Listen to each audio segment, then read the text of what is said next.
I love some of the homespun ideas that Tricia shares with us from time to time. Well, Danny, how about a cup of tea? Well, is it 3 o'clock yet? Well, Danny, actually, this is one of these home brews. Some tea with some aspirin in it.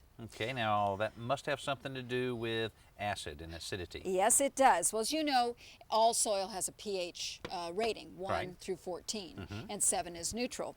Now, obviously, I'd be making a lot bigger batch than this for use in my garden, but for plants that love acid, such as camellias and azaleas and orchids, some of this type, they would love some of this to keep their acidity high. And of course, you'd need to, I guess, let it cool down a little bit before you use Very it. good point. Yes, exactly, unless it's 3 o'clock. Now, what about this? It looks like, what, eggshells and water?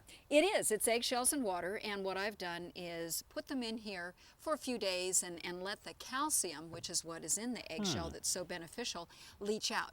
You also, I suppose, if you're in a hurry, you could boil it and let it sit until it totally cooled.